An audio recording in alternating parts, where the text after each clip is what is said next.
Alrighty, hey guys, welcome back to another video, and today let's talk about a couple of things. So first, we have some news about, what's it called, the console versions, PlayStation, Xbox, whatever you want to call it. We got some workshop conversation between the devs and players, and then also we have an issue that affects a lot of Bannerlord creators, including myself. That is kind of a big deal. I would say so. I thought it was just me, but then I found this thread and I was like, oh my goodness, this is like a targeted little attack on different creators in the same space, which is kind of strange. But let's just get right into it, okay?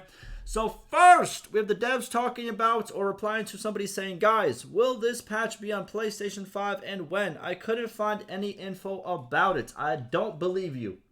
If you literally Google it, I'm pretty sure. Okay, I'm not pretty sure, but I'm almost sure.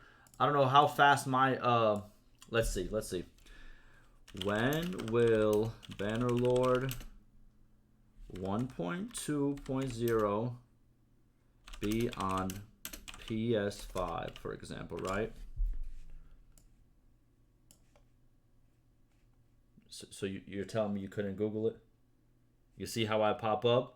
You see how I pop up? I'm that guy. But listen, you could find some information about it, man. I've been talking about it. You know what I mean? Flesson's been talking about it. People have been talking about it. I'm just saying. It sounds kind of like a, but all right, whatever. The devs reply and say the patch will go to consoles. Yes, the release will happen once known multiplayer, console, and compliance issues have been resolved, but translations are completed and issues identified during beta have been fixed. There you go. So we're almost there. This is kind of the same kind of response that we got, I want to say, a couple of days ago to a week ago. But there are still some issues. As you can see, the multiplayer, console, and compliance issues still need to be resolved. So there will be still some time on it. Like I said, my prediction in the other video that I've stated this, my prediction is before this month ends, the month of July, we will probably have it on PlayStation and Xbox. That is my prediction. Next, let's talk about workshops. Workshops, what happened when? All right. So main poster, we're gonna read like pretty much what everyone has to say here because it's like a conversation, so we get some information here. So player states, I'd like to know what happened when you buy a workshop into a town and then sell it again. You lose forever, or can you buy or open another one again? And then he added a player. He had Flesson instead of the devs, which is kind of funny. Do you know? I know as well. Well, if you buy a workshop and then you sell it, you can buy it again for sure. It's up to you. You know what I mean? It doesn't disappear. It just is owned by someone else then instead of you, one of the nobles that are inside of the town. What does Flesson have to say? Exactly right. You can buy and sell as many times as you want. The only issue is 1.2. You can't buy from shop workers anymore. Yeah, you have to actually go to the noble, which makes sense. It didn't make sense if you went to a shop worker and bought a whole workshop. So I kind of understand it. You're forced to buy the shop from the shop owner, so you must pay 2,000 dinars to change it into something else. Instead of making shops better as an investment, they have made it cost even more to get very little profits. Okay. Then he asked the developer, why are you making shops cost even more instead of lowering their price to make them a decent investment? Okay. All right. If I'm not mistaken, were you able to buy shops before and just like change what they? Well, no, you could have actually. Yeah, you're right. Yeah, I get his point. I'm pretty sure there was a way to buy the workshop and make it produce whatever it has to produce before you actually before you purchase it. Okay. But the dev says, from what I can tell, changing production was always intended to cost 2,000. I believe the workshop costs were picked with the potential of their active and management warehouses in mind. Okay. All right. And then Flesson responds, that's fine if that was the plan, but what I'm saying is if the shop costs 30K, you make 200 a day, would take 150 days or almost 2 years just to break even. But the problem is that most shops need micromanagement to make decent money, and now you have added an additional 2K. So instead of helping shops a little, you increase the cost. By the way, I have seen that the workshops do make a lot more now in this patch. I do want to point that out. Not extremely more, but I would say significantly more. So instead of helping shops a little, you increase costs. Many people just ignore them now. That is kind of true. Workshops aren't that great anymore. They have completely fallen off. That is true. You have turned them from a good investment to help cut wages to extremely low profit investments that aren't worth getting unless the situation is perfect. The problem is in 1.8 economy changes made them make much less. Okay, they doubled the cost, and once again, you need to pay 2K to change one, no matter what. So I'm guessing before you could change the production, and that's included with the actual price of the workshop. You don't have to actually spend the 2K. Okay. Where is the harm to lower 25 to 50% and see how they are? Also, I wondered why the time forward command was removed from the console commands. That kind of sucks. That was a huge command that helped with long tests, but still no word after a week as to why. Okay. Dev responds, are you discussing workshop performance in terms of fully passive or in terms of active management, which is something new that we got in patch 1.2, where you can pretty much manage your workshop and you can put stuff into the workshop and also take stuff out of the workshop to do your selling and buying by yourself. Okay. Jesus, man. That's a lot of... I'll be honest with you. Then he goes, Flesson responds, I know that the new economic changes in 1.8, it's very dynamic, but 2 points. First, the output produced for all the shops is so high that many shops produce so much they go idle, constantly requiring you to buy output to make profits. If you want it, I can make a video showing how this process caused shops to be mostly unprofitable unless weekly you, but the top output... But many want to manage their shops on a weekly basis to make profits. Second, a few shops are not working right because when it comes to production for a few patches now and have troubled almost all the time to make anything. Those being Smithy, Wood Workshop, and now 1.2 Woolweavery for the first time. Okay, so those are pretty useless. I've been giving strong feedback since 1.8. He has, that is true.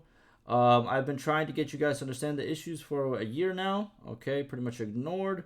Okay. I don't expect a shop to be bought and left making tons of money a day and be amazing. However, I'll be honest with you. This is, okay. So you're just not happy how it's working right now. You're not making enough off workshops, and it's just they're not worth the investment. Pretty much is what he's saying. Okay. And then Dev responds, I think that means you were focused on fully passive experience, which is fine. Just want to make sure I understand your feedback. Okay, he responds, no, doesn't need to be fully passive, but right now it's the opposite end of the spectrum. Most shops require constant management. Okay, so he's saying that now, since the change happened, for your shops to be in a good place, you need to constantly micromanage them, which isn't the best, especially later on in the game when you have to focus on bigger things than just the shop. That makes sense. Can we find the happy medium? You can make money with shops, but I'm truly micromanaged, but you can make really good money. Okay. Also, again, you know why the time forward command was removed. Okay, I kind of want to know why the time forward command was removed as well. The time forward command, if you don't know, it's a command that you can use whenever you enable cheats to move time faster than the usual, the usual 3 settings that you have. It moves a lot faster, and players and also devs can do a lot of tests with that. I'm pretty sure the devs still have that ability, but we do not anymore, which kind of sucks. Okay, what is this? Okay, so he made a guide on how to make the workshops better. Okay.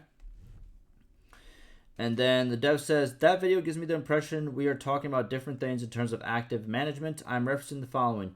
You buy raw resources at a cheap location, you process them in your workshop, you sell them at an expensive location. My initial query was aimed at determining whether your profitability observation concerned that. I still can't quite tell, but it doesn't seem like that. Okay. Interesting. And then he responds, I'll be honest with you, these are kind of huge responses. No, I was referring to set and forget, just buying a shop and letting it sit there and not touch it. Okay.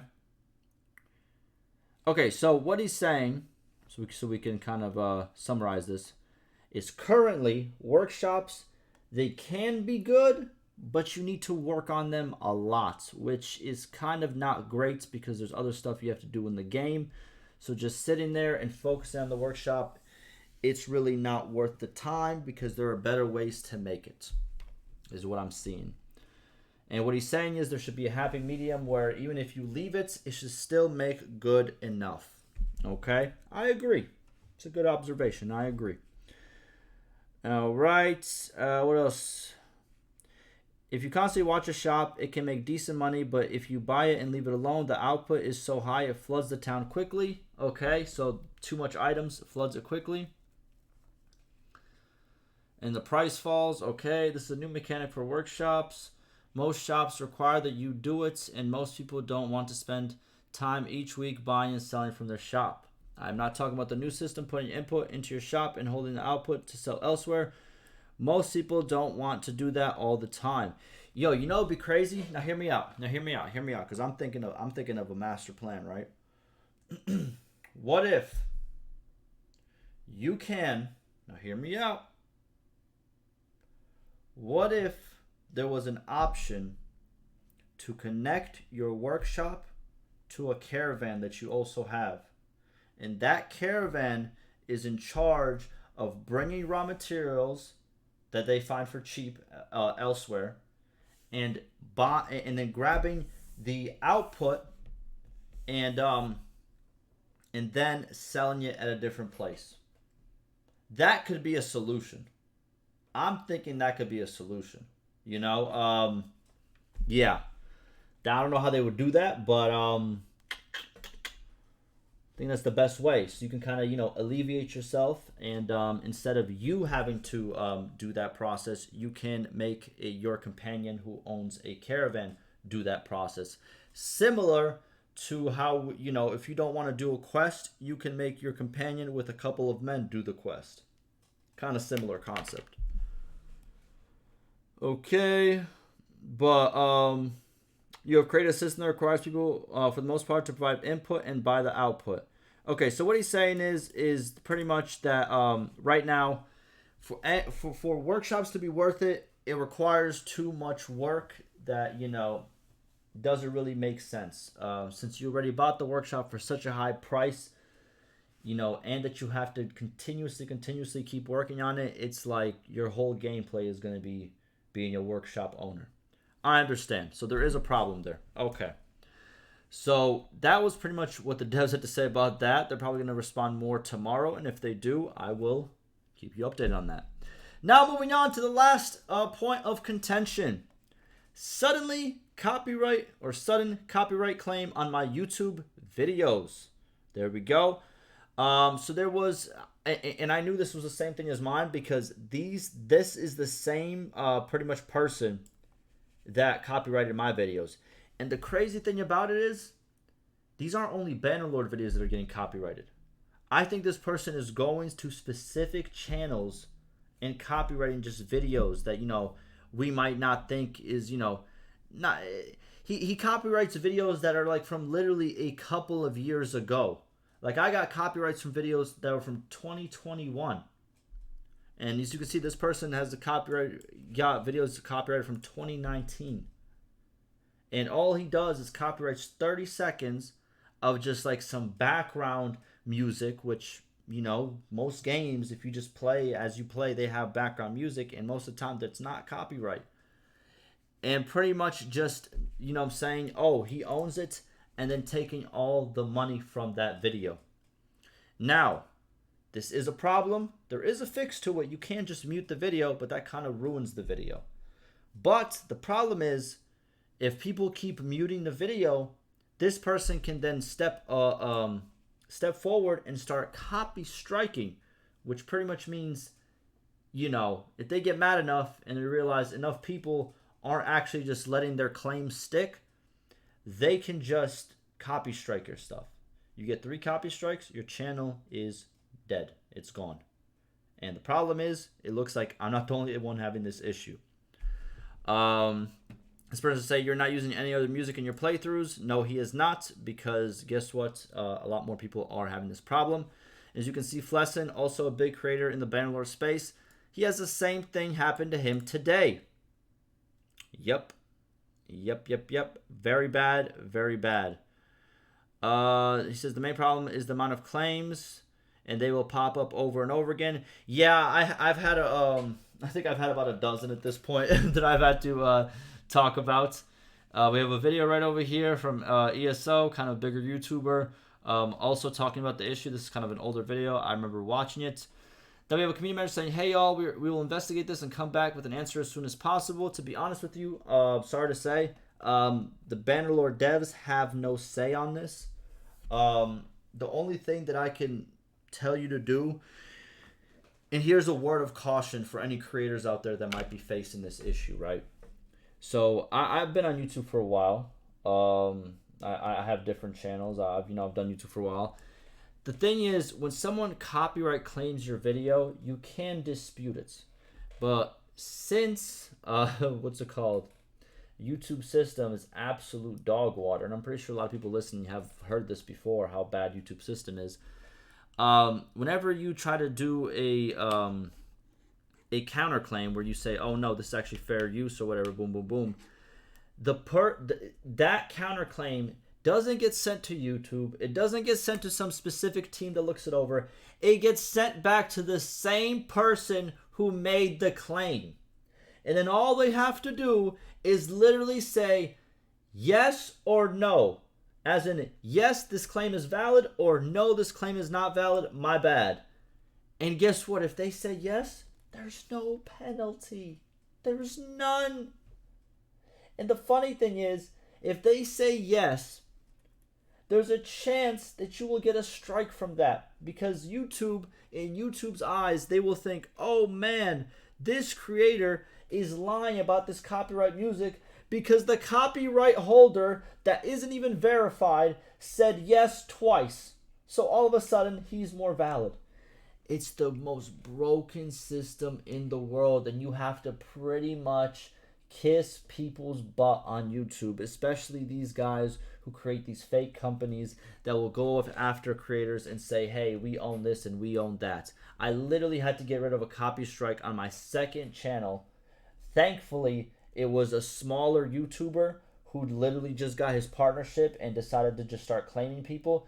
And as soon as I called him out on like Twitter, he came to his senses, and we got that figured out. And if you don't know about that, I literally, in one of my videos from last week, I was talking about that, and I showed how the copyright strike was removed. But it is a serious issue. And even for the viewers, just letting you know, if this becomes worse, some of your favorite channels could be bye-bye. I'm just saying. Maybe me. I don't know. That's just how the YouTube rolls. You know what I mean?